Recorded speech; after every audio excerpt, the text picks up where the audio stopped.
Bonjour à tous la Famax, j'espère que vous allez tous bien. Donc aujourd'hui les gars, comme promis, je vais vous faire une vidéo tous les jours sur le Bitcoin cette semaine. Donc pour faire un suivi très précis parce que je pense qu'il va y avoir de la volatilité. La volatilité va exploser très bientôt, en tout cas cette semaine je le pense. Et merci à tous ceux qui m'ont envoyé de la force. Bon, en même temps, je sais pas pourquoi il y a eu beaucoup d'haters hier. Donc je sais pas. Bon, bref, c'est pas grave. En tout cas, merci à tous ceux qui ont liké, merci à tous ceux qui ont mis des commentaires, même si c'est pas comme d'habitude, il y en a un peu moins. Mais bon, tant pis, on va faire avec les gars. On va pas commencer à se plaindre. Alors les gars, eh bien, du coup c'est parti, on va faire le suivi. Du coup, on va se concentrer ici sur le mouvement à court terme, ok? Donc là, je suis en 1 heure. Et donc, on va suivre tout ça. Je vais tout vous expliquer, les gars. Et regardez ici, une tête de mort, deux têtes de mort, trois têtes de mort. Eh bien, à quoi ça correspond, les gars? Ça correspond à l'échec sur la crique. Ouais, Mamos, de quoi tu me parles? Tu parles d'une crique, je sais pas trop quoi, je comprends rien du tout. T'inquiète pas, je vais t'expliquer, il n'y a rien de compliqué, il faut juste suivre. Reste jusqu'au bout de la vidéo. Ça va durer, la vidéo va durer à peu près 10 minutes et tu vas tout comprendre à la fin des 10 minutes. Donc vous voyez ici, il y a comme une sorte de moyenne mobile. Donc bien évidemment, c'est pas une moyenne mobile hein, ici, hein, mais c'est ce qu'on appelle une crique. Une crique, c'est quoi les gars? Une crique, tout simplement, eh bien, vous voyez ici les pointillés noirs là, ici là, tac. C'est ce qui fait la différence dans la schématique de Wyckoff, euh, en fait, du trading range, d'accord? Parce que donc Wyckoff, c'est toujours un range, un mouvement de côté, donc une accumulation, une distribution, et ensuite un mouvement soit haussier, soit baissier. Et bien, regardez ici, les pointillés en noir, c'est ce qu'on appelle une crique. Et quand on passe au-dessus d'une crique, qu'on arrive à se maintenir au-dessus, eh bien, la tendance haussière reprend. Donc, vous voyez, à partir d'ici, la tendance haussière, elle a repris. Donc, regardez, je vous montre un autre exemple. Il peut y avoir plusieurs criques, une mineure crique, d'accord, et une majeure crique, d'accord. Donc, ici, vous voyez bien les deux traits en pointillé.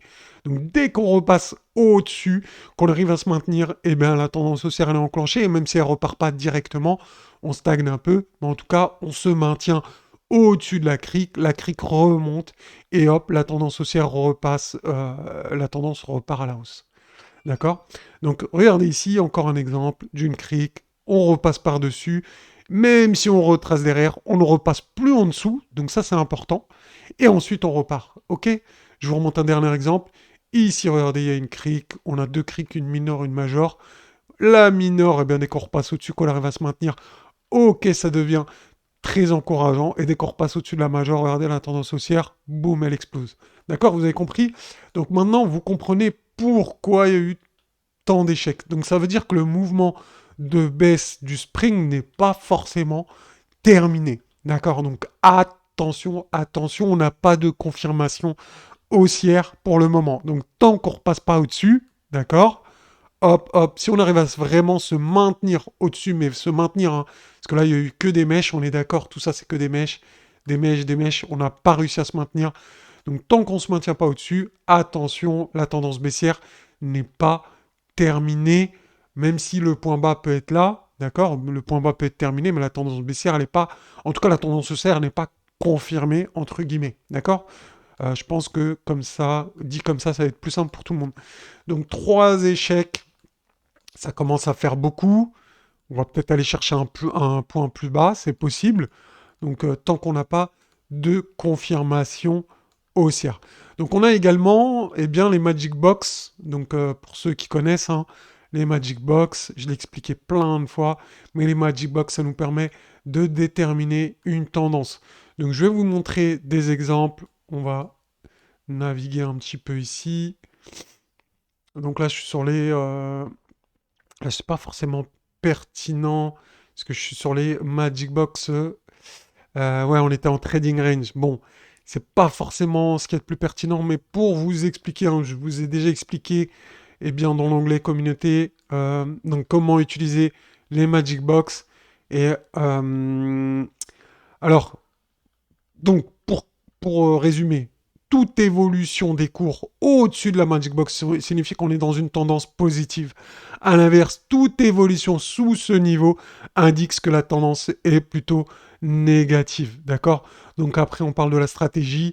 Hein, et là où je veux vous expliquer, euh, alors voilà, c'est ça qu'il faut retenir ici.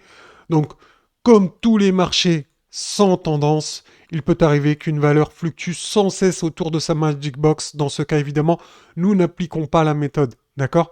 Donc, c'est très important ici. Donc, vous voyez, on n'arrive pas à se maintenir au-dessus d'une Magic Box. On passe au-dessus, on passe en dessous, on passe au-dessus, on passe en dessous, et blablabli, et blabla, vous m'avez compris. Donc, on est dans un marché sans tendance, les gars. Et c'est pour ça que c'est compliqué, c'est que on est dans un marché de côté avec des rebonds sur les, sur les supports et des échecs, des rejets sur les résistances. Ok? Donc voilà. Donc tant qu'on passe pas ces crics, les gars, faites très attention, la tendance n'est pas encore haussière. Ok? Vraiment, c'est super important. Et les Magic Box, malheureusement, ne sont pas d'une très grande aide parce qu'on les traverse comme du beurre. Voilà. Donc, la pertinence n'est pas ouf au niveau des Magic Box. Donc, va falloir surveiller absolument ces niveaux de 27 400 dollars. Et il faut s'installer au-dessus. N'oubliez pas qu'à 20h, la FAMAX, on a les minutes du FOMC. Donc là, ça va nous ramener de la volatilité, je pense. Donc à 20h, les gars, c'est peut-être là que le mouvement va commencer. D'accord?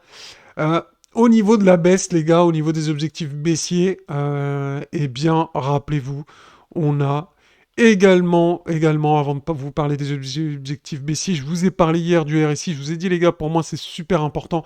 Il faut absolument repasser au-dessus des 25 de RSI. D'ailleurs, je vais changer la couleur ici. Ça me plaît pas. C'est trop, tout est blanc. Donc, si tout est blanc, c'est trop... voilà. Au moins, comme ça, il y aura une différence avec les 50 ici. Donc, vous voyez, les gars, il faut une confirmation également des 50 de RSI. Il faut absolument passer ici au-dessus des pointillés et réussir à s'installer. Ça, ce serait un signe de force. Vraiment, réussir à s'installer au-dessus des 50, c'est super important, les gars, aussi. Donc, ça, il faut absolument qu'on le fasse. Donc, pour l'instant, on n'a pas de confirmation pour dire qu'on a passé que la tendance, elle est passée haussière, bien évidemment. Euh, donc, vigilance, restez extrêmement vigilant.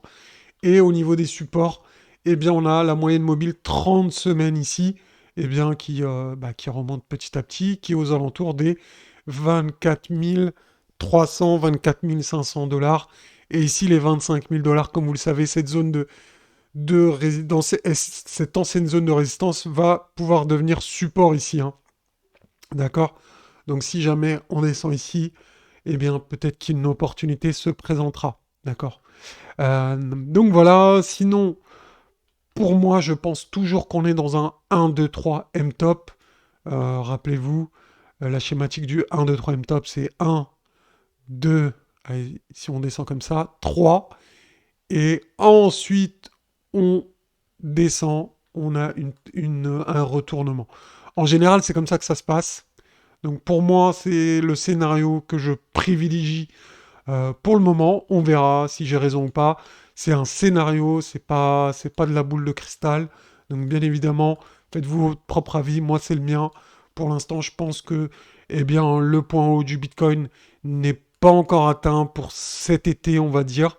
Donc je pense qu'on refera un nouveau sommet plus haut que les 31 000. Mais ça, c'est mon avis par rapport à mon expérience. Donc si vous voulez voir les 1, 2, 3 M-Top, je peux vous les en montrer. Hein. Regardez, on en a eu plein. Donc ici, regardez, 1, 2, 3. Et ensuite, on a le M. Donc le M, c'est un retest de 3. Donc dès qu'on a le troisième sommet, on a une grosse baisse. Ensuite, on a un gros rebond. On forme le M. Et là, boum, boum, boum. Je peux vous dire que là, aujourd'hui, Rose, il n'est pas à 60, à 6 centimes. Enfin, il avait baissé beaucoup plus. Donc ça date du 8 juin 2022. Hein. Donc voilà, ça c'est un exemple de short que j'avais pris. J'étais rentré en short. Et voilà, c'était super bien passé. Euh, donc je peux vous montrer d'autres exemples hein, 1, 2, 3. Bah ça c'est toujours rose, je crois. Ouais, donc là on le voit mieux. 1, 2, 3, boum. D'accord? Ça c'est une rôdistrie, c'est une rôdistrie. Est-ce que j'ai d'autres exemples? Shiba. Ouais, j'ai un Shiba en 1, 2, 3, M-top. Regardez. Boum. Là aussi, hein, j'avais ouvert un trade à l'époque. Donc 1, 2, 3. On revient tester le 3. Donc former un M. D'accord? Donc là, il y en a eu du M. Et ensuite, ça s'est explosé en bas. Donc là, bon, j'ai pas la suite, hein. C'est du 8 juin 2022 également. Donc le 8 juin 2022, les gars, c'était une période pour shorter. Donc je shortais beaucoup à cette époque-là. Voilà, voilà. Bon, après, il y a un exemple ici aussi. Je vous l'ai montré la dernière fois. 1, 2, 3, après le M, boum. D'accord? Donc ça, c'est une pattern qui revient très, très, très, très, très, très, très souvent, les gars. Euh, donc voilà. Donc, eh bien, certains pourraient me dire, oui, Mamos, ton 1, il est peut-être là, ton 2, il est là, et ton 3, il est là. Pas impossible. Mais je sais pas, je trouve pas ça harmonieux. Moi, je préfère un 3 comme ça et ensuite un M. Ok? Donc, on verra, on verra. Donc, pour l'instant, eh bien, on se concentre sur le court terme. Pour le court terme, eh bien, c'est toujours bearish. Je pense qu'il faut attendre des boules bleues. Pour ceux qui connaissent pas, ça c'est un indicateur, la boule bleue ici. Donc pour l'instant, eh bien, regardez, il n'y a pas eu beaucoup de signes de boules bleues. En général, quand on pose un bottom, c'est comme ça. Là, vous voyez, là, il y a plein de boules bleues. Ça, c'est plutôt signe d'un bottom en général. Vous voyez, quand il y a une boule bleue, en général, il y a un petit rebond. Mais quand il y a beaucoup de boules bleues, en général, il y a un bottom. OK? Donc, restons vigilants.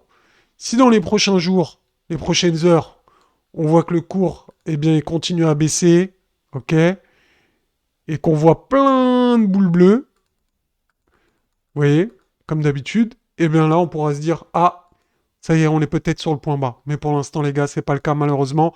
On a eu un échec ici hier, ben exactement là où il fallait pas. Il fallait absolument monter ici. Et échec, le Bitcoin a échoué, malheureusement. Donc voilà, vigilance, les gars, restez bien à l'affût. Peut-être ben, rester en retrait jusqu'à que les boules bleues arrivent ou qu'une confirmation eh bien, ici, passe au-dessus des criques, d'accord, et qu'on arrive à s'extirper. Voilà, voilà. Donc, je vais vous remettre ici ça en... Je vais vous le remettre pour ceux qui ne l'avaient pas encore, qui ne connaissent pas, qui n'avaient pas encore lu ça, d'accord. Donc, je vais vous le remettre, je vais vous le republier. Et également, ceux qui veulent nous rejoindre en tant que membre VIP, ben, vous avez la possibilité de me rejoindre, de nous rejoindre pour avoir plus d'explications, si vous voulez avoir plus de détails, pour devenir membre VIP de la chaîne. Donc, vous avez juste à cliquer sur le bouton rejoindre et c'est un abonnement mensuel que vous pouvez annuler à tout moment, bien évidemment. Donc, on va être très, très, très actif là, je pense, courant de cette semaine. Et vous aurez aussi le droit à des indicateurs, à des partages de charts, etc. en nous rejoignant, donc en tant que membre VIP. Voilà, sur ce les gars, je vous souhaite une très bonne journée. Je vous dis à demain. Ciao, ciao.